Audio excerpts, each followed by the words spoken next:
Well, good morning, NORA. The Neuro-Optometric Rehabilitation Association. Wow.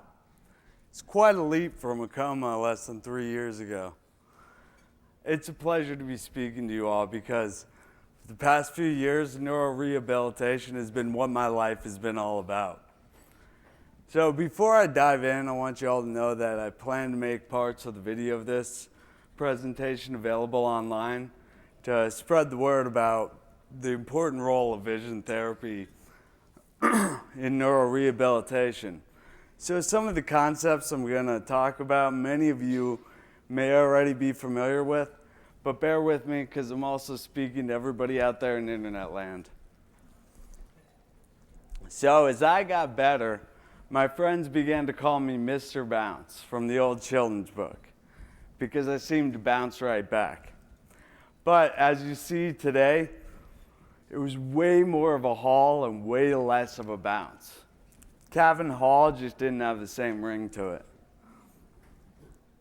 So I'm going to start with my story, but if I took the entire 2 hours talking about my story, I couldn't adequately portray how intense it was.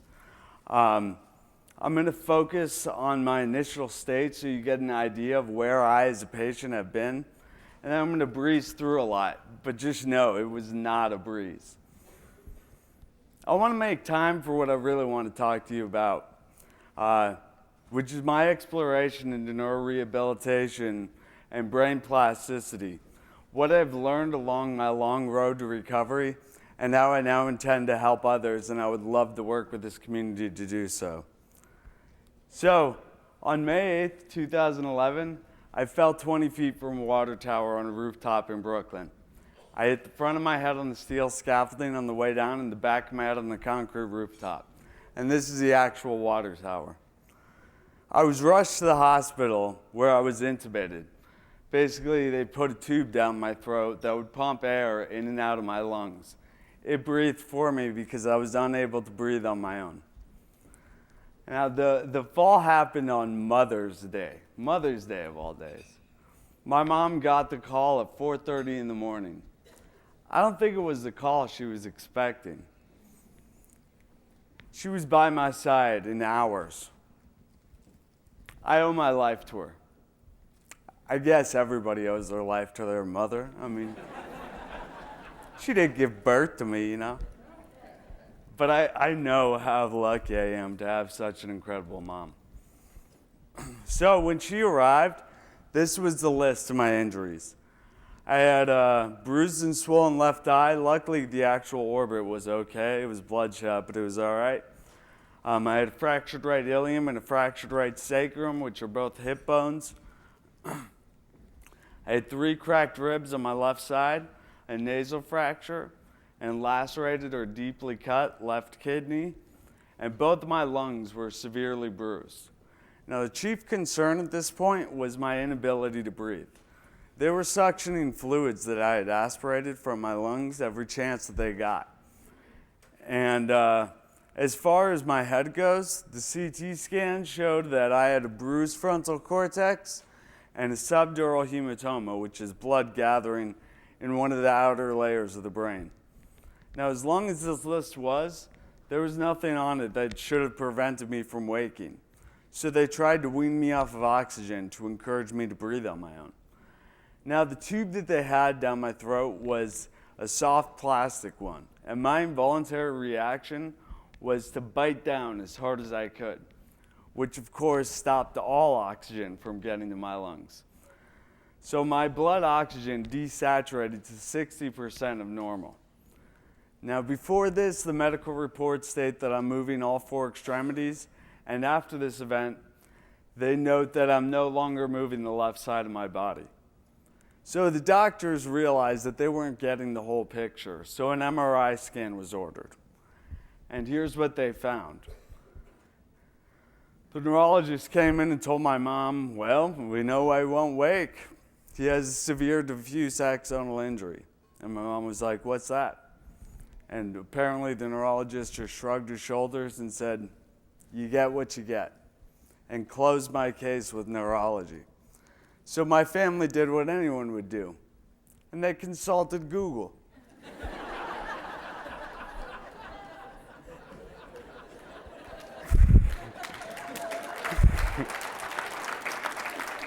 Now, no, seriously though, as I go through this, and you would do it too, as I go through this, try to put yourself in my parents' position. Imagine your son or daughter just received this diagnosis. Let's start with Wikipedia. Over 90% never regain consciousness, and those who do wake up often remain significantly impaired. Next, brainandspinalcord.org. 90% remain unconscious. The 10% that regain consciousness are often significantly impaired. And Medscape. Most patients, over 90%, remain in a persistent vegetative state. Can you imagine? The odds were astronomically against me ever even waking. And even if I did, well, you saw the statistics. So now let's add that to the list. And if this wasn't enough, I also contracted pneumonia followed by MRSA.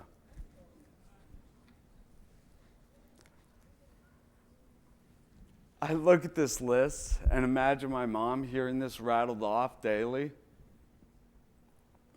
And at first she would say, okay, but he's going to live, isn't he? And they'd tell her, we don't know. So she stopped asking. 12 days after in a coma, I beat the odds. Now first, what do you notice about these pictures? Nice, that's right. Now granted, there were more pressing issues at the moment, but this was not addressed until I went to a different hospital later. And I think this could be a quick fix if we could just educate those in the acute stages. So please come talk to me if you have any ideas of how we can organize something like that. So my left hand was stuck in a position where it was as if my left fingers were trying to touch the inside of my left forearm. I later called this the claw. Also, I had drop foot, or I was unable to move my ankle and toes upward. In this video, I'm trying to roll both of my ankles. See how my left just isn't moving? I later called this my ballerina foot. And during this time period, I call my dark days. Because, not because they were gloomy, which I'm sure they were, but because I have absolutely no memory of these. An entire month of my life has been wiped away and replaced with complete darkness. So I have almost no memory of ever having a voice while I was in the hospital. But apparently I did. So I have no memory of this video. But first you can see the preference to close one eye. But note the breathing sounds that I'm making. My mom asked me to wish a happy Memorial Day.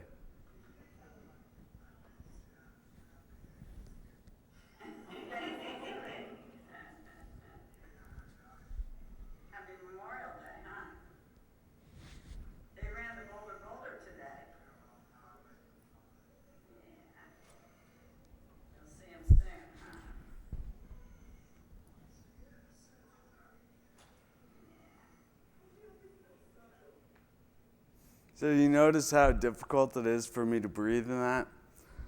So they were feeding me asthma medication, but it got worse and worse. And one day a respiratory therapist told my mom, I don't think it's asthma. And literally the next day, I was using every accessory muscle just to take a breath. I was freaking out and literally crawling up the walls. And so the nurse kept on calling the attending physician. But this was Saturday night in Queens, New York. And the attending physician was probably dealing with gunshots and stabbings. So he kept on sending up residents who were apparently patting me on the shoulder and telling me I just needed to calm down and feeding me anti-anxiety drugs. They didn't think I was in immediate danger. They even scheduled a psychiatric consult in the morning. The nurse knew better and kept on calling the attending physician. And when he came up, he finally came and saw my state, and he called all of his residents over and demanded to know why he hadn't been informed of this. He said, "What do you see here? He's using every accessory muscle just to breathe. And you're treating the anxiety? Let me tell you something. If you couldn't breathe, you'd be pretty anxious too." He said he needs to be intubated immediately. So an emergency intubation was ordered. And they did a throat scope or a laryngoscopy, and it showed that 3 centimeters of my trachea was occluded or narrowed. Now, your trachea is about the width of your wrist. And mine, 3 inches of mine, had shrunk down to the size of a drinking straw. This would explain the breathing sounds. So after 5 days in an induced coma, being fed sedatives, anesthesia, morphine, and steroids, they did another throat scope, and it showed that it looked okay. So they extubated me. And this is where my memories vaguely begin. I say vaguely, not because the time is approximate, but because my memories of this time are foggy. And that's how I remembered experiencing it. I was in a dense fog. I have clear memories of an unclear moment in time. So my first memories are of detoxing like a madman. I ripped out every tube I could get my hands on, including my catheter. And what's worse is I remember doing it. I thought my survival depended on it. For the record, everything works down there. So they replaced all my tubes, and a swallowing test was done because I was aspirating. And I failed the swallowing test. So my swallowing mechanism wasn't working. So they gave me an NG tube, or a nasal gastric tube. This is a tube that goes in the nose, down the esophagus, and into the stomach. And this gave me nutrition.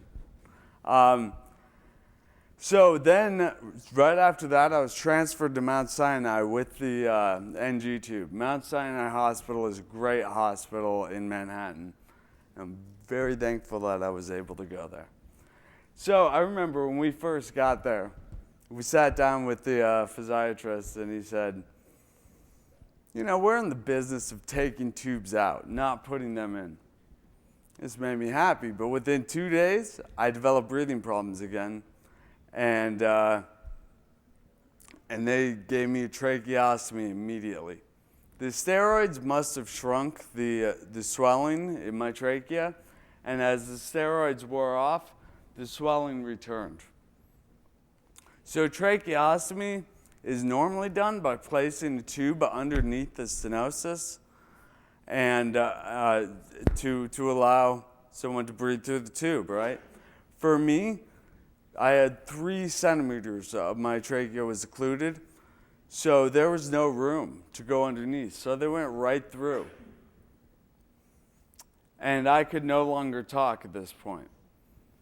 There was actually a good possibility that the surgery that they would need to do so that I could talk could not be performed. Yet another reason why I'm very thankful to be speaking to you all today. So the day after having the tracheostomy, they had me in physical therapy. And the first thing we needed to work on was sitting. I didn't realize that it takes strength to sit. Not much, but it does. And I didn't even have the strength to sit without assistance. So I wore a seatbelt in my wheelchair. And if you look at this, you can see how emaciated I am. I had lost 30 pounds. I had a tube coming out of my nose, a tube coming out of my throat, tubes coming out of my veins, and a tube coming out of my urethra. I was tubular, dude. So around this time, well, you can see my wrist is kind of cocked in the claw position. So I would do occupational therapy as well. And it was so frustrating because no matter how much I wanted my fingers or wrists to move, they just wouldn't. And around this time, the occupational therapist noticed that I was closing one eye a lot to focus. And she asked about it. And I was in such a fog that I didn't even realize that I saw double until she asked me about it. So she gave me an eye patch, told me to switch it every 10 minutes or 20 minutes. And this was the extent of my vision therapy. So the tube in my nose, that was the tube that fed me. And it fell out and had to be replaced many times. And it took at least 18 hours before I could get another meal because of a huge line of procedures to make sure that they weren't putting, nutrition into my lungs. I wrote this. I couldn't talk, so I wrote things. And I wrote this at one point. It says, I want to get fat when I'm better. Gonna eat so much. I think this was the time where it took 28 hours until I could eat again. I was begging for a PEG tube at this point. PEG stands for percutaneous endoscopic gastrostomy. It's basically an artificial umbilical cord. It goes through the abdominal wall directly into the stomach. It's not very pretty, but I would never have to miss a bunch of meals ever again just because I sneezed. So because I had 2 umbilical cords, I now have 2 belly buttons. Yeah. So remember, there was a good chance that they could not do the surgery to fix my trachea. Well, my mom told my friends and family to keep this possibility from me so that I could focus on therapy and not be caught up on the terrifying possibilities that I'd never speak again. And I had no control over that. It was very wise of her. So I'm going to skip through several months here, but just before I left Mount Sinai, another throat scope was done, and I remember the ENT sat me down. He told me very seriously, he's like, how we scoped your throat, and it showed that your trachea was occluded 95%, the drinking straw. Well, now it's 100% occluded. And you are just in the margins to where we can do the surgery. Now, if I knew there wasn't a possibility, I would be like, wow, great. But I didn't. So I was like, yeah, it's about time. I'll never forget his face. He must have thought I was such a jerk. So an enormous amount of work in what seemed like years passed as I went from a wheelchair to a walker to a cane and then to my own 2 feet. My mom says that I had the gait of somebody with cerebral palsy. These are my first steps.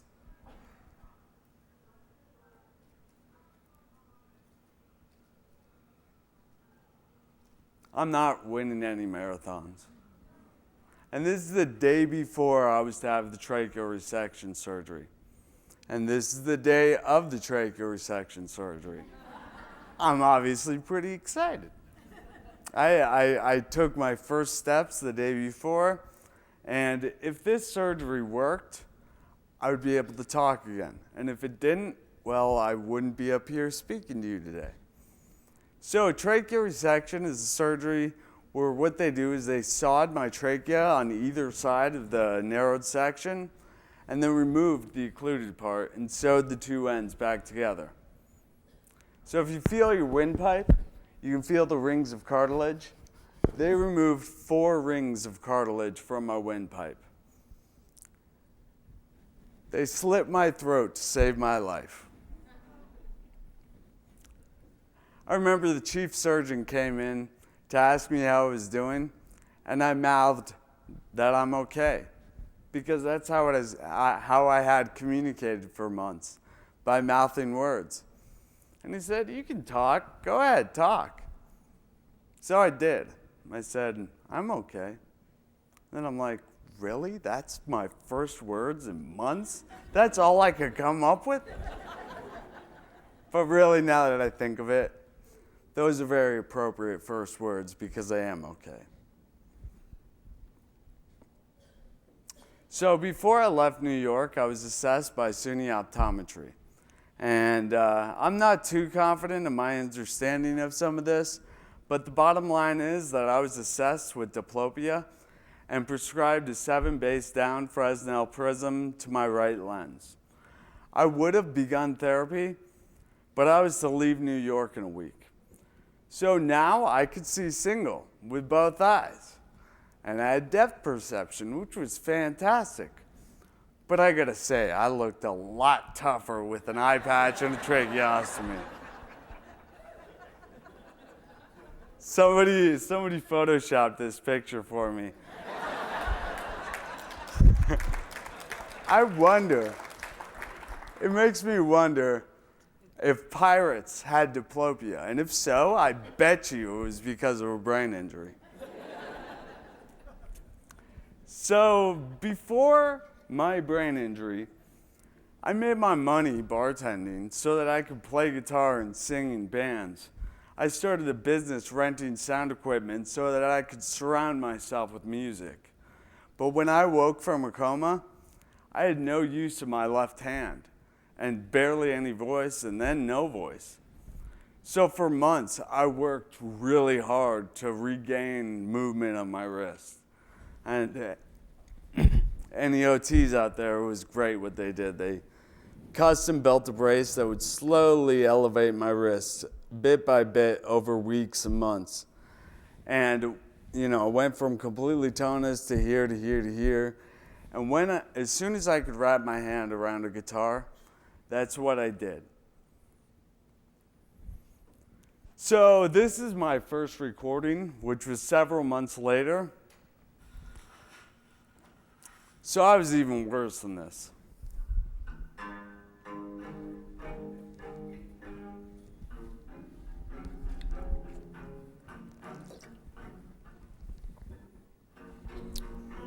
So even though I could talk, it took a lot of effort. I say it was like squeezing toothpaste through a pinhole. I was diagnosed with dysarthria. As soon as I could talk, I tried to sing.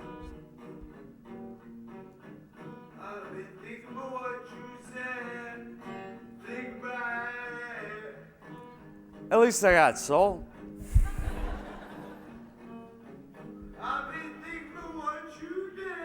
Okay, that's enough. So I'm skipping over a lot here. But we made it from New York to Texas in one piece. And I got set up with the Department of Rehabilitative Services, who would help with funding. But there was a gap for 4 to 5 months. And we had been told of a window of rapid recovery in the first 1 to 2 years, depending on the therapist I talked to. Either way, I didn't have 4 or 5 months to throw away. So we needed to triage which therapies were most important. Now, walking was pretty important, so physical therapy was on that list.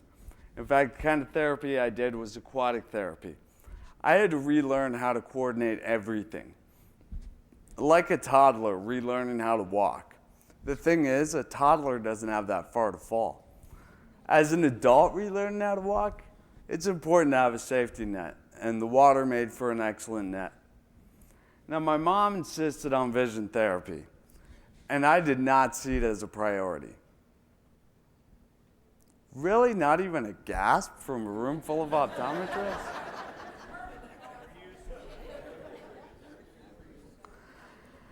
So I'll have to wear glasses for the rest of my life. Big deal. It's not like nobody else has to do that. And my mom basically hushed me and followed her instincts, and boy, were her instincts right. I don't need to tell you this, but there's an intimate relationship between the eye and the brain.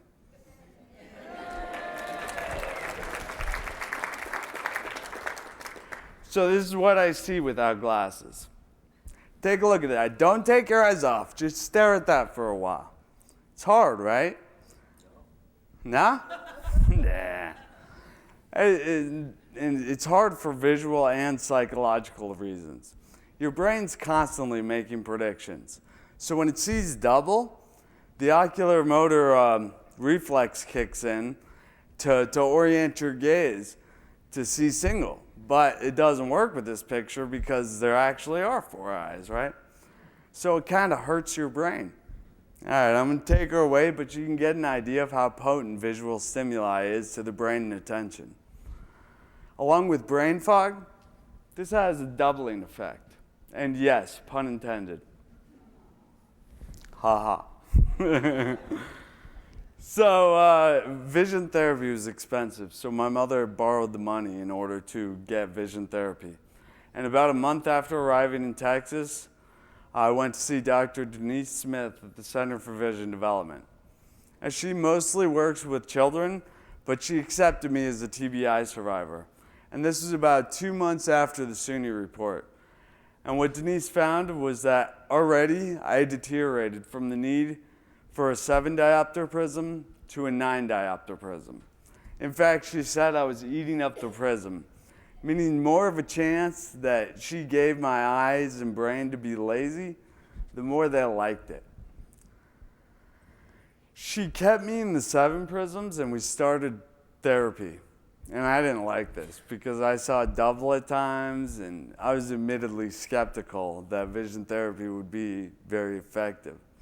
But, of course, we have the window of rapid recovery, so I did my therapy.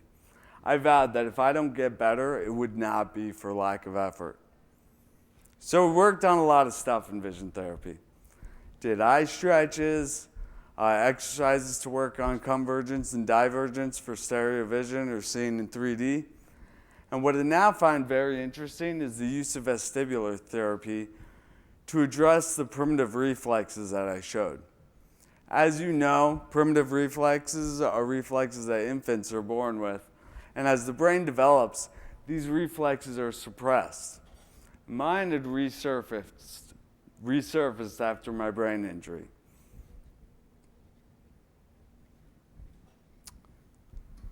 Vision therapy was one of the therapies that fueled my interest in the brain plasticity, neural pathways, and neural rehabilitation. So I want to thank the vision therapy community for making information available to patients like me through blogs and videos. I especially like this one by Dr. Leonard Press, where he calls me the Sue Berry of acquired brain injury. So here's a diagram of the 12 cranial nerves and the parts of the body that they innervate. Let's zoom in on the 4 that directly innervate the eye. So as you know, that's cranial nerve 2, 3, 4, and 6. Now the second cranial nerve receives information from the retina and passes it on to the other cranial nerves to affect the direction of gaze, the position of the eyelids, or the size of the pupils. So imagine when you first wake up, say the first thing you see is a dot on your ceiling. For a brief moment, you're going to see 2 dots, 1 for each eye. And immediately that information will be relayed and your gaze will be adjusted to bring those together so you see the 1 dot that's actually there. That doesn't happen for me because my 4th cranial nerve is partially paralyzed. Now the 4th cranial nerve innervates the superior oblique. This muscle rotates the eye outward and down. So the automatic pathway to correct gaze based on visual stimuli for me is partially paralyzed. I want to talk about Dr. Tom Culleton, a student of Dr. Ted Carrick, who is the father of functional neurology. In fact, him and my optometrist, Dr. Smith, began working together. And one of the first things that he did was test my vestibular and visual pathways by spinning me in a chair while wearing a pair of goggles that would videotape the motion of each of my eyes. This is called video nystagmography, and it used to test the nystagmus, or involuntary movement of the eyes. Now, involuntary movement can be totally normal. We all have automatic reflexes for our eyes, or it can be the result of an imbalance in the reflex centers. Let's look at a normal reflex that I'm sure you all are very familiar with. So if you look at me and you turn your head one way or the other, your eyes are going to move the opposite direction to keep your eyes on me, right? What's really cool is that this happens in the dark with no visual stimuli. It's a normal reflex termed vestibulo-ocular reflex. And as many of you know, this motion is sensed through the semicircular canals, which is this little system by your ears. It senses motion, position, gravitational pull, rotation, and it's very connected to eye movements. So when you spin to the left, these canals sense the motion, and your eyes should move in the opposite direction, followed by a corrective movement back to the original position. There's two conflicting mechanisms going on here. Part of your brain wants your eyes to look straight ahead, and the vestibular ocular reflex wants your eyes to move in the opposite direction of movement. So your eyes kind of ping-pong back and forth while these two reflexes battle it out. We call this nystagmus, and it happens while you're moving. And then when you stop, the nystagmus normally continues for a bit while your eyes try to get back in sync, and then they figure it out, and it stops. For me, this reflex didn't even start. Here's what happened for me. When spun to the left, my eyes barely moved, and then would go back to looking straight and just stay there. So I showed almost no VOR, and because of this, no nystagmus. After stopping, the nystagmus didn't continue because it never started. This is totally abnormal. Every mammal has this reflex. Even a dog. You spin a dog with these goggles, you're going to see the VOR. So I started doing chair spins to exercise this pathway for both vision therapy and functional neurology. And I would then touch a target afterward. So the VOR was very weak for me. And the pathway to stimulate my superior oblique was partially paralyzed. So how could I strengthen the VOR while also stimulating the superior oblique? This is an important concept. It's about taking what we know about physiology and integrating it. So if the reflex to adjust gaze based on visual stimuli is partially paralyzed for me, let's find another pathway. So what if we use the sluggish VOR, but in a direction to stimulate the superior oblique? That way we'd exercise both. So again, the superior oblique moves the eye outward and down. So what we would need to do, so for me it's my right eye, so that's to the right and down. So what we would need to do is stimulate the canals to get the sensation of moving up and to the left. How could we do this? Well, I could barely walk, but I just needed to learn how to do some backflips and then do a couple in a row. Yeah, that wasn't happening. So this is a full body gyroscope, and it's made precisely for this. Show you how it works. So apparently there's only a few of these in the world.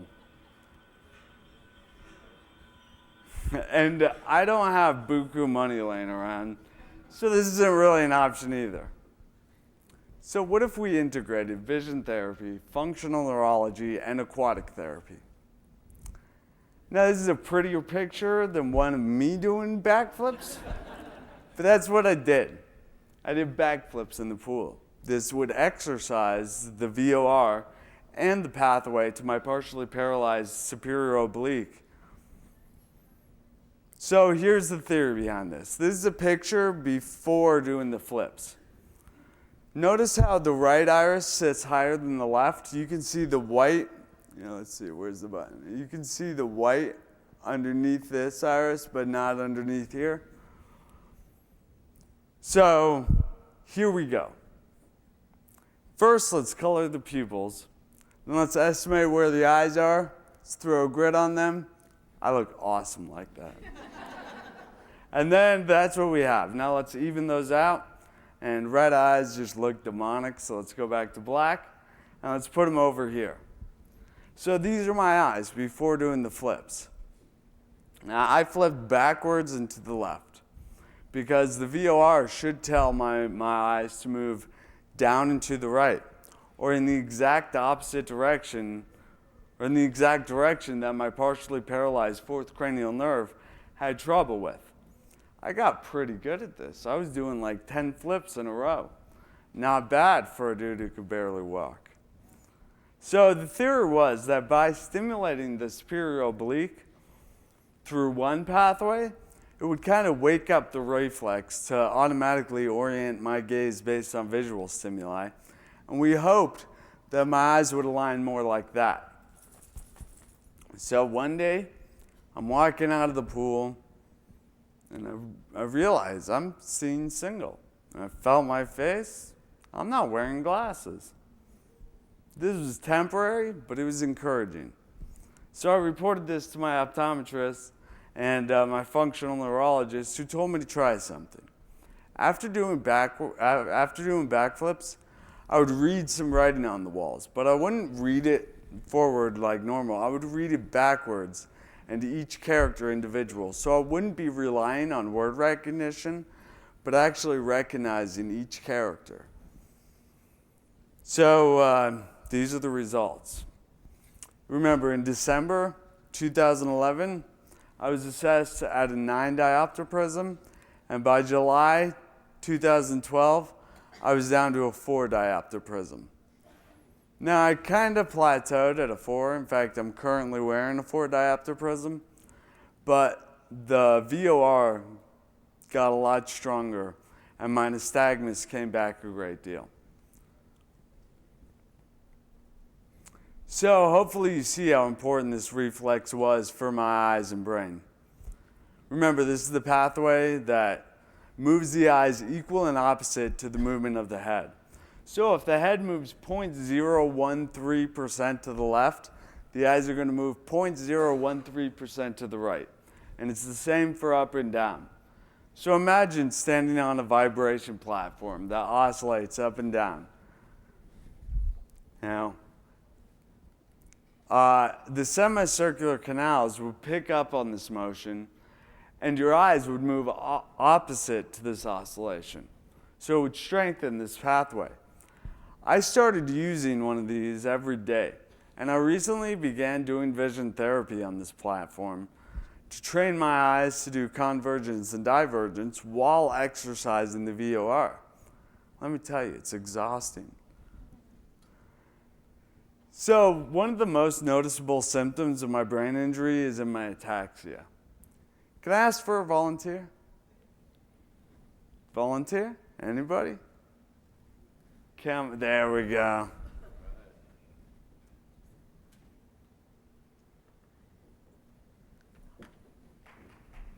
Here, we'll do the next. This is one of my best friends from high school.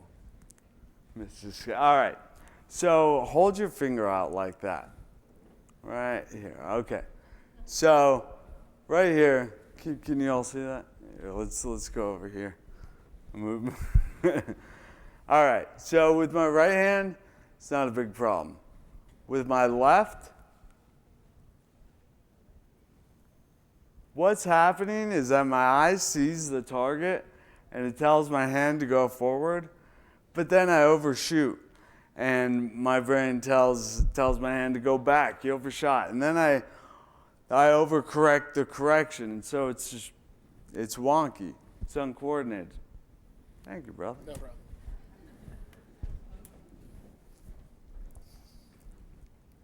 So ataxia is a neurological sign consisting of a lack of voluntary coordination of muscle movements, as in walking. So it also affects the way I walk. I can't coordinate running. I can't jump rope, can't coordinate that. And I dance like an old man, which is cool. I like dancing like an old man. Now, I used to do martial arts. And last year, I started doing martial arts again. I did jujitsu. And I used to throw jump kicks and stuff, but now this is what I got.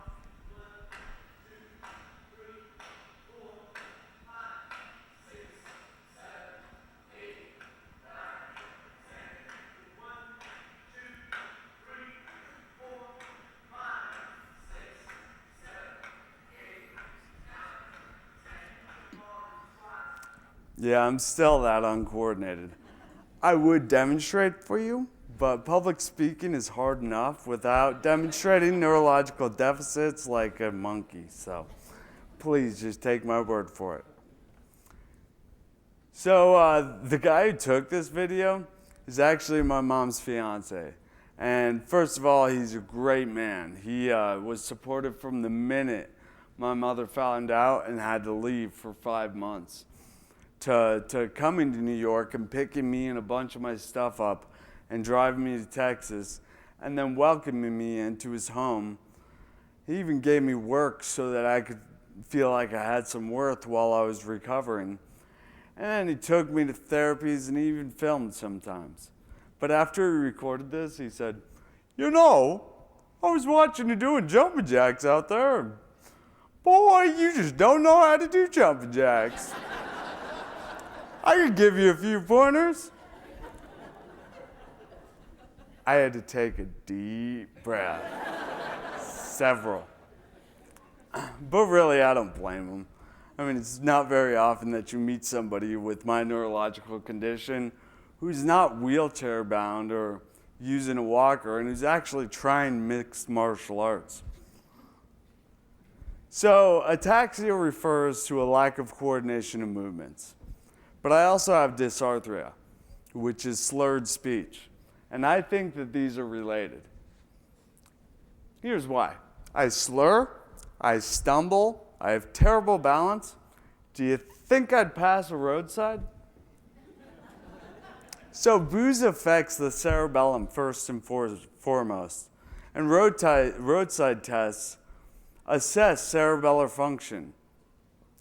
In fact, I began practicing roadside tests as therapy.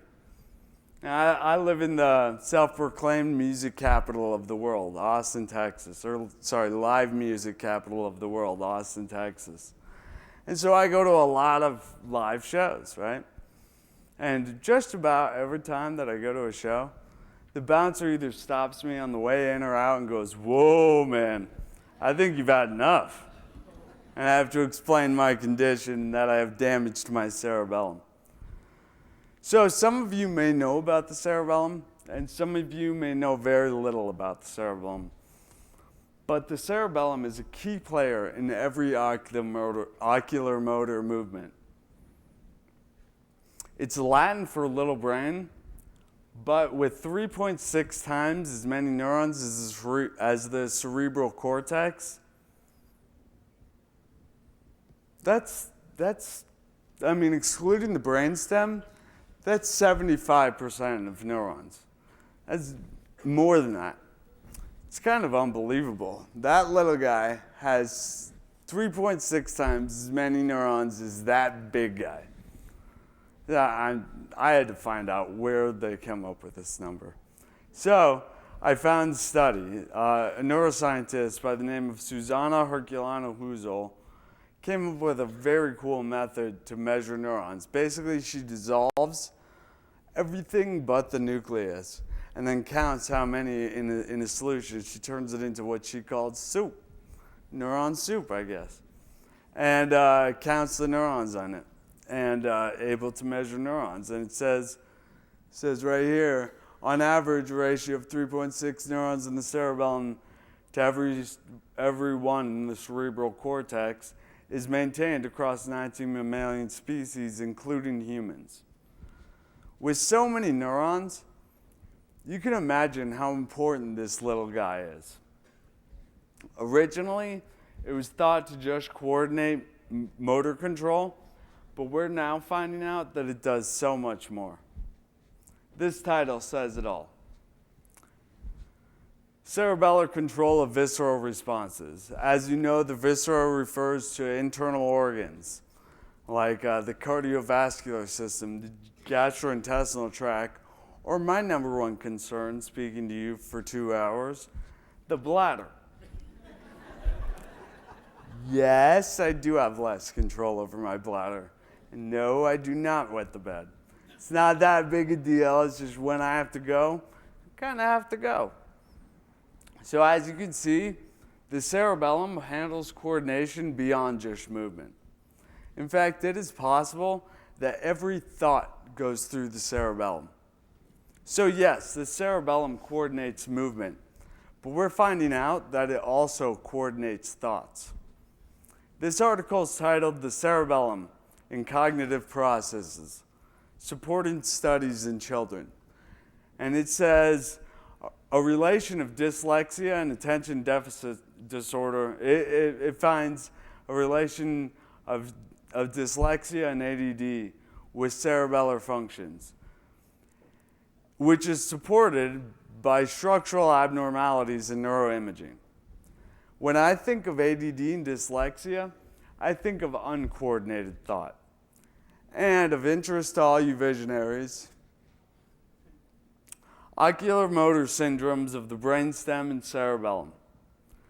It says the brainstem and cerebellum contain many neuronal types that play a critical role in eye movement control. So as a patient, I beg of you to learn more about the cerebellum. It may be Latin for little brain, but as you can see, it's kind of a big deal. Now, saying I've heard a lot since surrounding myself with brain injury is that if you've seen one brain injury, you've seen one brain injury. Nice, thank you all. So, and I totally agree with this. You know, neuronal networks are different in everyone, including identical twins. And differences in how the brain is wired profoundly affect function. So if every brain is different, then every brain injury is different. That being said, at a cellular level, a damaged neuron is a damaged neuron. What I'm saying is that mechanisms of plasticity are universal. And thank God for brain plasticity. So I was going to do a whole segment where I went through the history of plasticity, starting with Michel Vincenzo Malacarne, which you may not know about, but he is an Italian anatomist who I think is the first to discover structural changes in the adult brain of animals. And then I was going to go through Cahal, Donald Hebb and Hebb's postulate, a couple analogies, some mechanisms of plasticity like long-term potentiation, long-term depression, Elizabeth Gould and neurogenesis in animals, and Fred H. Gage and neurogenesis in humans. But then I realized the real experts in brain plasticity are effective teachers, effective coaches, good students, musicians, athletes, or anyone really who understands how they most effectively learn or how to most effectively teach. In fact, the word doctor comes from the Latin word doctor, which means to teach. So please teach your patients. All this neurotalk, you know, synaptogenesis, neurogenesis, long-term potentiation, central pattern generation, it gives us language to describe what's happening at a cellular level. But before we had the technology, we have been observing, practicing, and improving on brain plasticity for forever. We called it learning. That being said, seeing what happens at a cellular level solidifies theories of learning. And it's very cool to see the structural changes that occur in the brain. So this is a video of axonal growth and the growth of dendritic spines, and then synapsing, or making neuronal connections. So many of my neurons have been damaged, and really many of yours have too. Maybe not as many, but. And so when I think of of rebuilding neuronal networks, I think of building a bridge. So what do you need to build a bridge? You need materials and you need skilled workers. I think of doing therapy like having skilled workers. But then I think of brain building nutrition as materials. So if you do all the therapy, but you don't supply your brain with the nutrition it needs, it's like having all the skilled workers in the world to build a bridge and then throwing them a pack of toothpicks and expecting them to build something. Conversely, if you feed your brain all of the right supplies, but you don't do the therapy, it's like having all the lumber in the world, but nobody to build a bridge but children. Either way, you're not getting anywhere. So, every living organism on this planet, be it a bacteria, amoeba, fungi, plant, insect, or animal, has some sort of what I would call a nervous system or response to stimuli, and some sort of a digestive system or the ability to metabolize. And the connection between the two is highly evolved. I mean, in every living organism. So, in fact, for Christmas, I asked for a model of the brain and a model of the digestive system. And my friends got it for me. My mom got me an Xbox. I'm just kidding, she didn't even get me that. My mom got me vision therapy.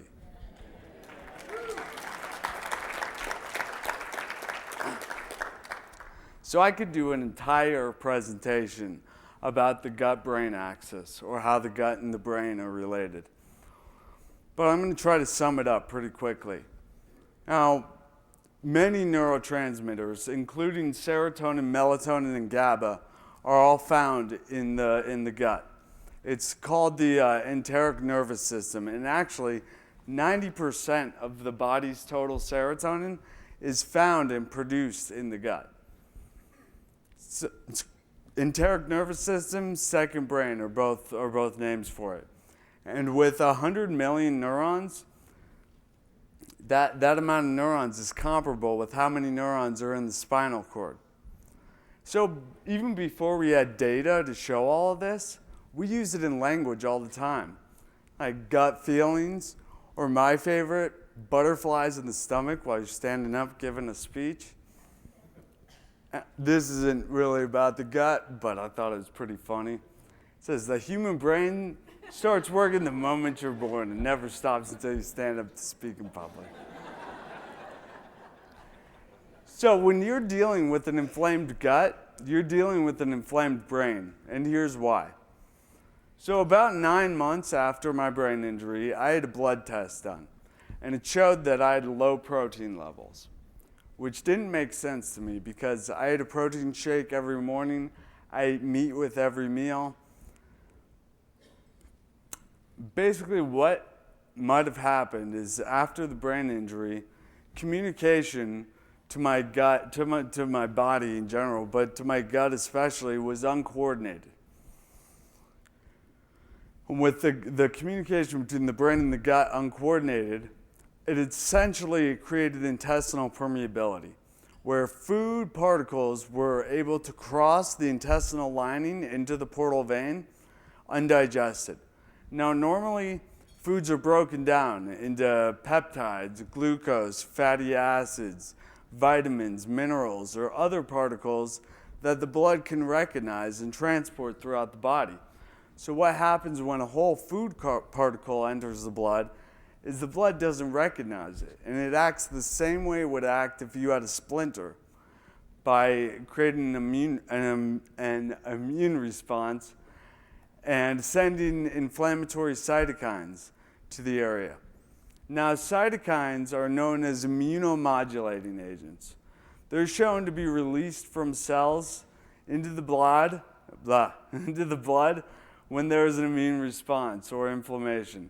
So, evidence shows the passage of cytokines across the blood-brain barrier, BBB, occurs and could potentially affect brain function.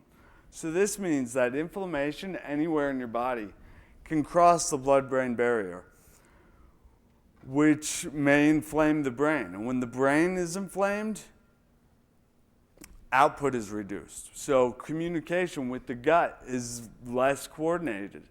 When communication with the gut is less coordinated, the intestinal lining is more permeable, which allows more food particles to make it through, which causes an immune response, sends cytokines to the area, which cross the blood-brain barrier, inflame the brain, diminish communication. It's a vicious cycle that exacerbates itself. So the way to handle this, the first thing to do is to address the gut. Now remember, I was not a scientist. I was a guy with a passion for music who worked till 5 a.m. so that he could play music. I built a recording studio and I started a business. I had the drive. But now I was literally losing my mind. So I began to study how the brain relates with the rest of the body. And it is amazing the credible information you can find online. Yes, you can find some incredible stuff. But like here in North Carolina, I took an online medical neuroscience course from Duke University. In fact, I emailed the professor, and he got back to me with a very nice email, but he was regrettably unable to make it. So I told him I'd send him a video. It was a shout out to Dr. Leonard White. Thank you. Another great source for me was a brilliant doctor named Dr. Alex Vasquez. Now this guy's a doctor of osteopathic medicine, a doctor of naturopathic medicine, a doctor of chiropractic medicine, and he's on the board of the Institute of Functional Medicine. He's an adjunct professor at Western States, has written over 75 articles in peer-reviewed journals, and about a dozen textbooks ranging from inflammation and arthritis to chronic hypertension. This guy's kind of an animal. So I contacted him to thank him for all the online resources he makes available, and he invited me to the the International Conference of Human Nutrition and Functional Medicine in Portland, Oregon. So while I was there, they had an entire day dedicated to the brain. And while on the brain day, he was like, "Man, I'm gonna get some coffee. You wanna come with?" And I was like, "Absolutely." So we went and grabbed some coffee, and while we're getting some coffee, he says, "So what was the number one most effective therapy you did for your brain?" And I said, "Honestly, healing my gut was the number one thing that opened up, that made other therapies effective, like I described to you with the bridge analogy." Then he said, "Really? How do you feel about being on stage?" And the next thing I know, I'm standing in front of hundreds of medical practitioners and students talking about brain-building nutrition, much like I am now. Now, there's a lot of squabble amongst the nutrition world over what diet is the healthiest.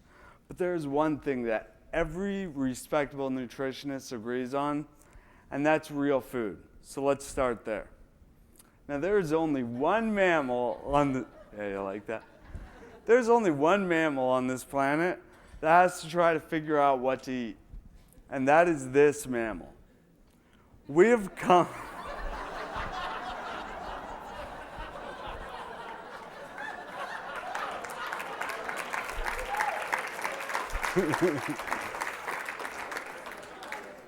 We have convoluted and confused things so much that we have trouble telling what's real food. Here's what I tell survivors. I say food that almost never goes bad, almost never goes good. So in order for a food to be shelf stable, many known nutrients need to be removed or destroyed, and an infinite number of nutrients that we have not yet discovered or don't know the importance of also have to be removed or destroyed. I read a statistic that the average American eats 192 pounds of flour and 152 pounds of sugar a year. That's more than half a pound of flour a day and a little less than half a pound of sugar a day. So how long does it take this stuff to go to bad? Could that sit in your pantry for a week? A month? A year? Several years? I'm not saying that it's poison. I'm saying that it's depleted of nutrients. And even if we know all of the nutrients that are needed to survive, it's just arrogant to think that we know all of the nutrients needed to thrive. So let's play a game. I'm going to show you a product, and you tell me if it's a whole food or not. Yeah. You can't leave that on your counter for years. Months? No. Weeks? Maybe the garlic. Okay, how about this? Right? That? Come on, it has healthy whole grains. And it's a good source of calcium and vitamin D. No. All right, this is usually perceived as healthy, but this is not a whole food either. This can stay in your pantry for years. This makes me hungry. When's lunch? All right, so I'm part of a brain injury program, and many survivors are interested in my nutritional practices.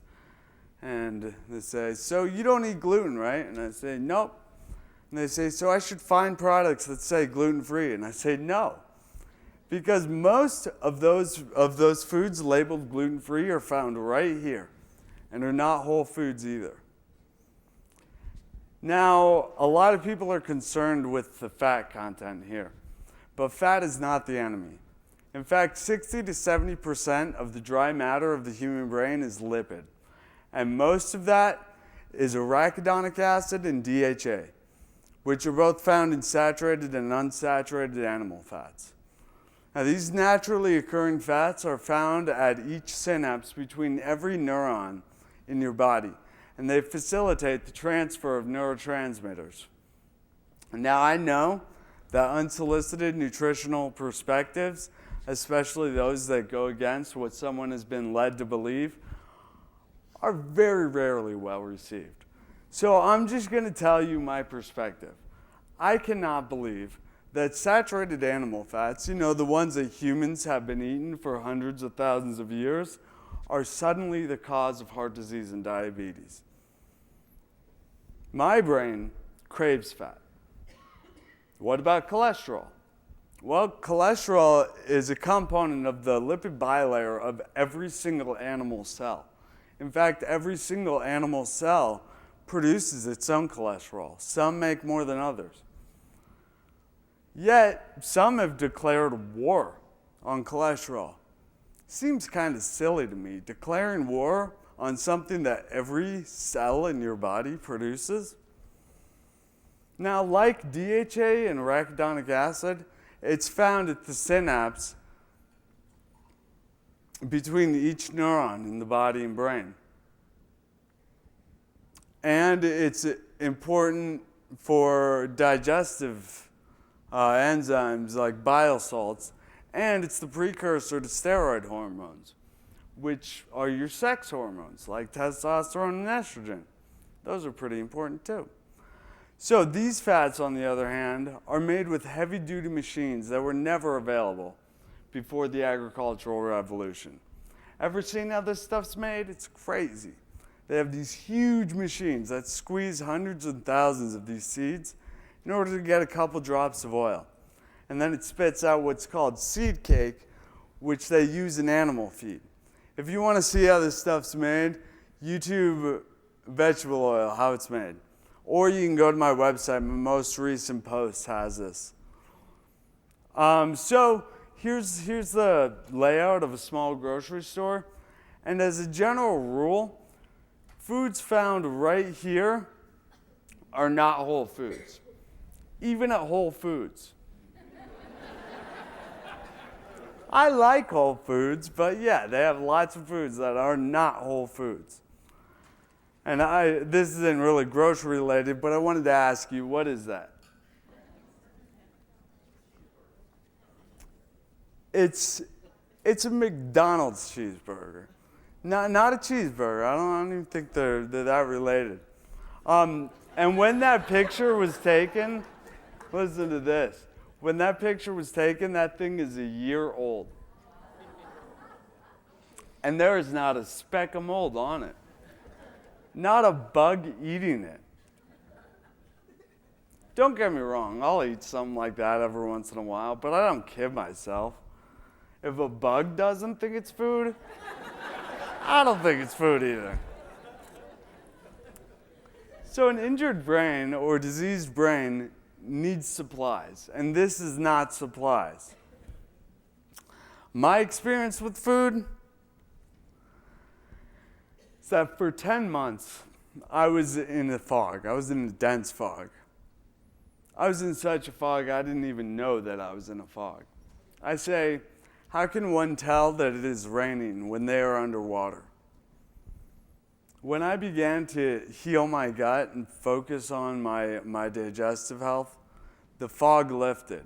And that's when I started to bug my mom and ask for medical reports and emails and any information I could find to try to piece together what had happened and during those months that were completely foggy to me. And I began studying these. And on the year anniversary of my brain injury, I began writing a blog. And I originally did this for selfish reasons. You know, I thought nobody would believe or understand what I'd been through if I didn't understand it and if I didn't tell the story. So on the year anniversary, I wrote about where I was when I fell, or where I was told I was when I fell. On the day I was extubated, I wrote about that. The day my memories began, wrote about that. First day I walked, I wrote about that, and so on, right? So after months of this, I began getting contacted by survivors and families of different conditions. Brain injury, brain disease, breathing problems, swallowing difficulties, and vision conditions, specifically strabismus and diplopia. Doctors and people in the brain injury field have been sending their clients and patients to my website to read my firsthand perspectives and knowledge of therapies, theories, and methods of regaining abilities. My site has become a resource for the brain injury community of survivors and families and those who work in the field. And I'm now broadening out to other neurological fields, including vision. And I have a stack of cards to give away. In fact, my buddy over there at Backcountry Recording, he's got a stack too. So after 52 posts and 60,000 words on my blog, I started a project to raise money to write, edit, promote, publish, and distribute my upcoming book. And I want to thank the Vision community so much for your support, especially the Vision Help Group. I will not let you guys down. If you haven't read my first chapter yet, you can check it out right there. And you can support my work by donating on my website. That's my shameless plug. So, here we go. Shameless plug. Okay, so one last point. The brain is divided because we divided it. A neuron in the cerebellum is the same as a neuron in the frontal cortex. It's the same fundamental unit. Food is therapy, just like physical therapy, occupational therapy, speech therapy, which I didn't get a chance to talk about, and of course, vision therapy. None of these therapies only strengthen one pathway. They strengthen the entire brain. Therapies work synergistically. One practice strengthens another. Just like, you ever seen a football player doing ballet? He's not practicing more football to up his football game. An entire different practice is going to improve his football game. One type of therapy or training trains other parts of the brain and body. Now, therapies done together, I think, are more effective than the sum of them done alone. My experience is that vision therapy improved my cognitive processes, like organization and balance, and it probably improved my bladder control, and vice versa. So with therapies working synergistically, it is incredible to be speaking to such an inclusive community. We need to work together. Let's learn outside of our fields. If you're a physical therapist, let's learn about visual pathways. A vision therapist, learn about the cerebellum. And let's all study neuropathways and mechanisms of plasticity. Let's implement nutrition, eat real food, and get over our fat phobia. I want to work with this community to improve the current model of neurorehabilitation, especially in brain injury. Let's go beyond living with brain injury, and let's heal from brain injury. Thank you.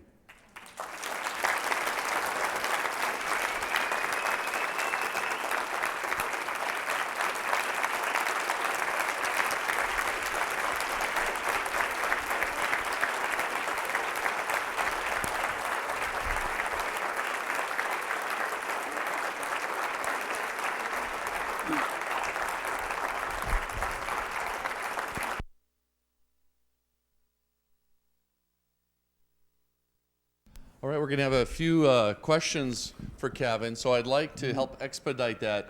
We have a chair right next to the video, line up right behind the chair.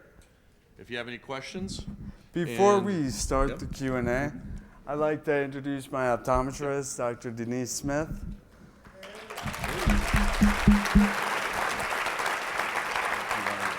Yeah, come on up, come on up. And a warm round of applause to my incredible mother.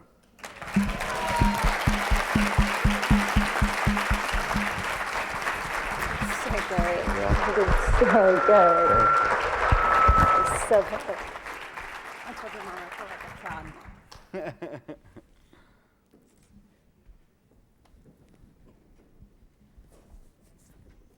This lady deserves Yeah.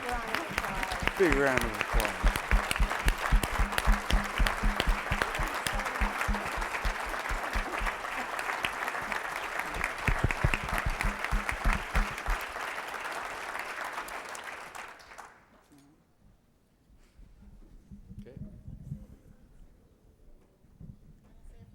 Again, if you have any questions, I'd like you to line up right behind the chair there. No questions? Oh. My voice will carry, I think. I had a lot of kids. I want to thank you for an absolutely brilliant presentation. And one of the problems that many of us have is getting our patients to understand the nutritional component and getting their physicians to accept how important this is. Not just medication, not which they control, not just the therapies they prescribe, but what the patients put into their mouths. Do you have resources for that on your website that we can refer our patients to? As far as Information on nutrition when healing your brain. absolutely, yeah. I wrote a post called Biology, Evolution in the Brain, where there's lots of citations on there, as well as another one called Food for Thought, which talks about the gut-brain axis and how what you eat is going to affect your brain, you know? And also, I mean, the brain it takes up 2% of the weight of the body, yet it uses a quarter of the energy. So if 25% of your calories go to 2% of your body weight, like what those calories are obviously matters.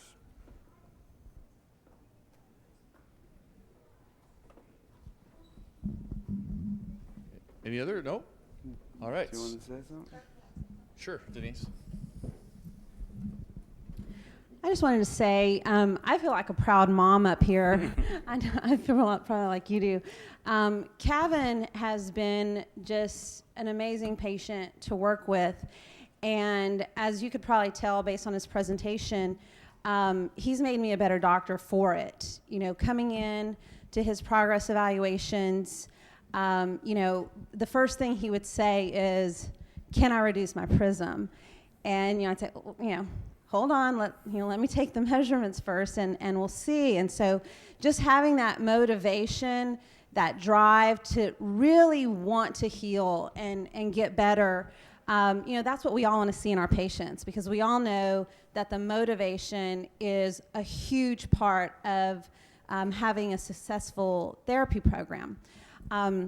So I'd like to thank Cavin for being so motivated, for having that drive, for sharing this all with us, but also, again, for making me be a better doctor, for making me think outside the box, working with Dr. Culleton, the backflips, you know, because those are all things that I will be able to apply in the future to other patients who may have some similar conditions. So thank you, Cavin. Thank you.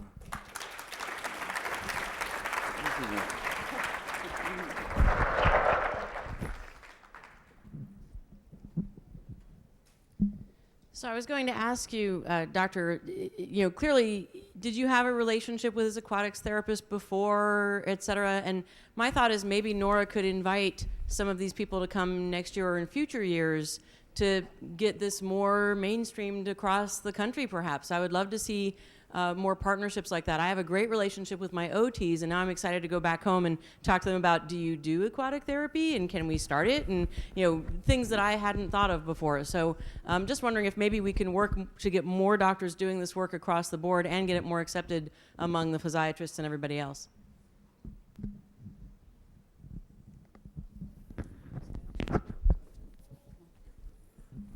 That is a great question. I'm glad you brought it up. I was not working with the aquatic therapy prior to Cavin, and again, through my experience in treating Cavin, got to know a chiropractor neurologist really well, Dr. Tom Culleton, and we've actually co-presented to, you know, optometrists. Specifically, I did a lecture on superior oblique palsy, and then he supplemented with, you know, his expertise in his area to help optometrists, you know, again, think outside the box and utilize the other health professionals that can help facilitate our programs more effectively. So if there's a chiropractic neurologist in your area, I would definitely reach out to them and introduce yourself. They'll probably, you know, welcome you with open arms, because it as Cavin said, it really works synergistically. And since Cavin, we have co-managed, you know, several patients and have gotten great improvements in vision and ultimately also balance. All right, so we're going to be taking a break in a minute for lunch, but I just want to go ahead and thank Cavin for just a wonderful lecture this afternoon. We're very fortunate to have him as our keynote speaker. And what I'd like to suggest is, he had mentioned Len Press had said that he was the Susan Berry of vision therapy. Brain injury. But what I would like to suggest is that perhaps here in the next few years, when your book comes out, that soon we'll be calling Sue Berry. The Sue Berry is going to be the person of visual, that she's going to be the Cavin Balaster of neurooptometric rehabilitation. All right? So I'd like to thank Cavin again very much for the wonderful presentation today.